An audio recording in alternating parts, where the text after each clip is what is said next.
ಇನ್ನು ಬಾಂಬ್ ಸ್ಫೋಟದ ವೇಳೆ ಚೆಲ್ಲಾಪಿಲ್ಲಿ ಆಗಿತ್ತು. ಅಲ್ಲಿ ವಸ್ತುಗಳು ಎಷ್ಟಿದ್ವು ಅವೆಲ್ಲವೂ ಕೂಡ ಚೆಲ್ಲಾಪಿಲ್ಲಿ ಆಗಿತ್ತು. ಅದನ್ನು ತೆರವು ಮಾಡುವಂಥ ಕೆಲಸವೂ ಕೂಡ ಆಗ್ತಾ ಇದೆ.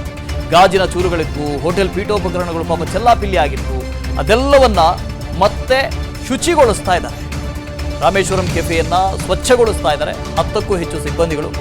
ವೈಟ್ಫೀಲ್ಡ್ನ ಕುಂದಲಹಳ್ಳಿಯಲ್ಲಿರುವಂಥ ರಾಮೇಶ್ವರಂ ಕೆಫೆ ಮಾರ್ಚ್ 8 ಶುಕ್ರವಾರ. ಆ ಡೇಟನ್ನು ಯಾರು ತಾನೇ ಮರೀತಾರೆ. ಅದರಲ್ಲೂ ರಾಮೇಶ್ವರಂ ಕೆಫೆಯಲ್ಲಿ ಕೆಲಸ ಮಾಡುವಂಥ ಸಿಬ್ಬಂದಿ, ಅದರ ಓನರ್ಸು ಈ ಮಾರ್ಚ್ 8 ಅನ್ನೋದನ್ನು ಮರೀಲಿಕ್ಕೆ ಸಾಧ್ಯನೇ ಇಲ್ಲ. ರಾಮೇಶ್ವರಂ ಕೆಫೆ ರೀಓಪನ್ ಆಗುತ್ತಂತೆ ಶಿವರಾತ್ರಿ ಹಬ್ಬದ ದಿನವೇ. ಮಾರ್ಚ್ 8ಕ್ಕೆ ಮತ್ತೆ ರೀಓಪನ್ ಮಾಡ್ತಾ ಇದ್ದಾರೆ. ಒಂದು ಮೊನ್ನೆ ದಾಳಿ ಆದಂಥ ದಿನಾಂಕ, ಅದಾದ ನಂತರ ಮಾರ್ಚ್ 8 ಮತ್ತೆ ರೀಓಪನ್ ಆಗುವಂಥ ದಿನಾಂಕ. ಈ ಎರಡನ್ನು ಮರೆಯೋದಕ್ಕೆ ಸಾಧ್ಯನೇ ಇಲ್ಲ. ರಾಮೇಶ್ವರಂ ಕೆಫೆ ರೀಓಪನ್ ಆಗ್ತಾ ಇದೆ. ರಾಮೇಶ್ವರಂ ಕೆಫೆ ಮಾಲೀಕ ರಾಘವೇಂದ್ರ ರಾವ್ ಹೇಳಿಕೆಯನ್ನು ಕೊಟ್ಟಿದ್ದಾರೆ. ನಿನ್ನೆ ದಾಳಿ ಆಗಿತ್ತು. ದಾಳಿಯ ನಂತರ ಮಾರ್ಚ್ 8ನೇ ತಾರೀಕು ನಾಳಿದ್ದು ಮತ್ತೆ ನಾವು ರೀಓಪನ್ ಮಾಡ್ತೀವಿ, ಅದು ಶಿವರಾತ್ರಿಯ ದಿನದಂದೇ ರೀಓಪನ್ ಮಾಡ್ತೀವಿ ಅಂತ ಹೇಳಿದ್ದಾರೆ. ಹಾಗಾಗಿ ಅಕ್ಕಪಕ್ಕ ಶುಚಿಗೊಳಿಸುವಂಥ ಕೆಲಸ ಕಾರ್ಯಗಳು ಕೂಡ ಆಗ್ತಾ ಇದೆ. ಬಾಂಬ್ ಬ್ಲಾಸ್ಟ್ ಆದ ತಕ್ಷಣ ಇಡೀ ರಾಮೇಶ್ವರಂ ಕೆಫೆನೇ ಒಂದು ರೀತಿ ಸ್ಮಶಾನ ಆದಂಗೆ ಆಗಿತ್ತು. ಒಂದು 10 ಜನ ಗಾಯಗೊಂಡಿದ್ರು. ಇಡೀ ಅಲ್ಲಿದ್ದಂಥ ಪೀಠೋಪಕರಣಗಳು, ವಸ್ತುಗಳು ಚೆಲ್ಲಾಪಿಲ್ಲಿಯಾಗಿ ಬಿದ್ದಿದ್ವು. ಅದೆಲ್ಲವನ್ನ ಕ್ಲೀನ್ ಮಾಡ್ತಾ ಇದ್ದಾರೆ, ಸ್ವಚ್ಛಗೊಳಿಸ್ತಾ ಇದ್ದಾರೆ. ಬರೋ ಶುಕ್ರವಾರ ಶಿವರಾತ್ರಿ, ಆ ಶಿವರಾತ್ರಿ ದಿನ ನಮ್ಮ ಪುನರ್ಜನ್ಮ ಆಗುತ್ತೆ ರಾಮೇಶ್ವರಂದು. ಇನ್ನ ಒಂದು 100ರಷ್ಟು ಎನರ್ಜಿ ತಗೊಂಡು ನಾವು ಮೇಲೆ ಹೇಳ್ತೀವಿ ನಾವೆಲ್ಲ.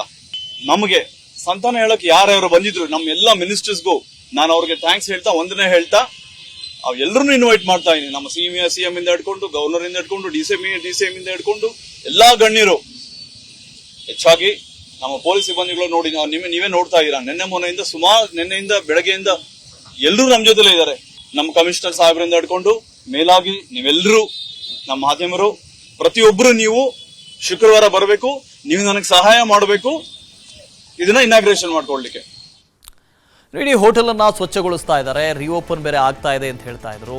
ಸೊ ಯಾವ ರೀತಿಯಾಗಿ ಸ್ವಚ್ಛತಾ ಕಾರ್ಯ ಆಗ್ತಾ ಇದೆ ನಮ್ಮ ಪ್ರತಿನಿಧಿ ಒಂದು ಪ್ರತ್ಯಕ್ಷ ವರದಿ ಕೊಟ್ಟಿದ್ದಾರೆ, ನೋಡ್ಕೊಂಡು.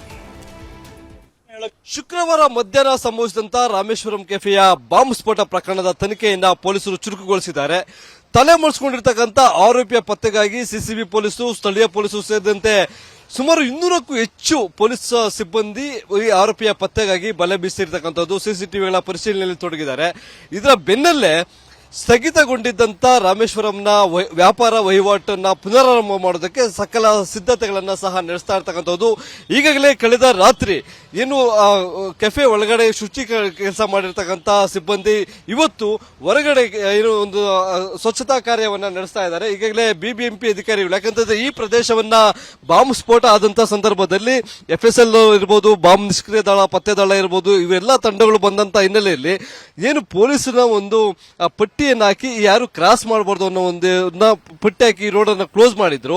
ಹಾಗಾಗಿ ಇಲ್ಲಿ ಏನು ಬಿದ್ದಿದ್ದಂತ ಕಸ ಇರಬಹುದು, ಜೊತೆಗೆ ಅವತ್ತು ಏನು ಶುಕ್ರವಾರ ಮಧ್ಯಾಹ್ನ ಸಂಭವಿಸಿದಂತ ಬಾಂಬ್ ಸ್ಫೋಟ ಏನು ಸನ್ನಿವೇಶ ಇತ್ತು, ಆ ಸಂದರ್ಭದಲ್ಲಿ ಚೆಲ್ಲಾಪಿಲ್ಲಿಯಾಗಿ ಬಿದ್ದಂತ ಇತರೆ ಅವಶೇಷಗಳಿರಬಹುದು, ಜೊತೆಗೆ ಏನು ಬಂದಿದ್ದಂತ ಪಬ್ಲಿಕ್ ಬಿಸಾಡಿ ಹೋಗಿದಂತ ಬಾಟಲ್ಸ್ ಅಥವಾ ಪ್ಲೇಟ್ಸ್ ಏನೇನು ಇತ್ತು ಅವೆಲ್ಲವೂ ಸಹ ಅದೇ ರೀತಿಯಾಗಿ ಈ ರಸ್ತೆಯಲ್ಲಿ ಇತ್ತು. ಹಾಗಾಗಿ ಇವತ್ತು ಬಿಬಿಎಂಪಿಯ ಪೌರ ಕಾರ್ಮಿಕರು ಬಂದು ರಸ್ತೆಯನ್ನ ಮತ್ತೆ ಏನು ರಾಮೇಶ್ವರ ಕೆಫೆಯ ಮುಂಭಾಗದಲ್ಲಿ ಇದ್ದಂತ ಕಸವನ್ನ ಕ್ಲೀನ್ ಮಾಡುವಂತ ಕೆಲಸವನ್ನ ಸಹ ಮಾಡ್ತಾ ಇದ್ದಾರೆ.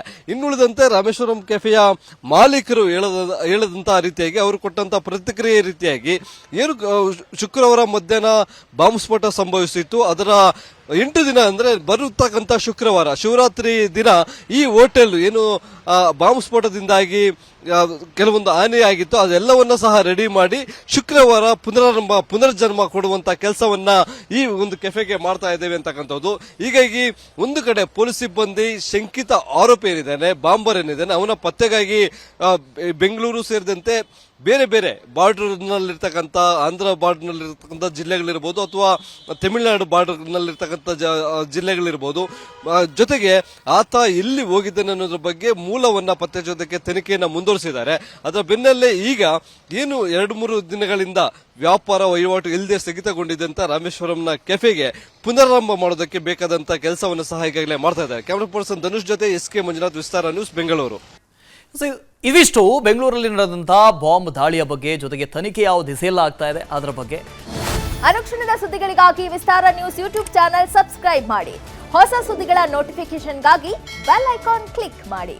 ಲೇಟೆಸ್ಟ್ ಅಪ್ಡೇಟ್ಸ್ಗಾಗಿ www.vistaranews.com ವೆಬ್ಸೈಟ್ಗೆ ವಿಸಿಟ್ ಮಾಡಿ. ಅಂಗೈಯಲ್ಲೇ ಜಗತ್ತಿನ ಸುದ್ದಿ ತಿಳಿಯಲು ವಿಸ್ತಾರ ನ್ಯೂಸ್ ಕನ್ನಡ ಆಪ್ ಡೌನ್ಲೋಡ್ ಮಾಡಿ.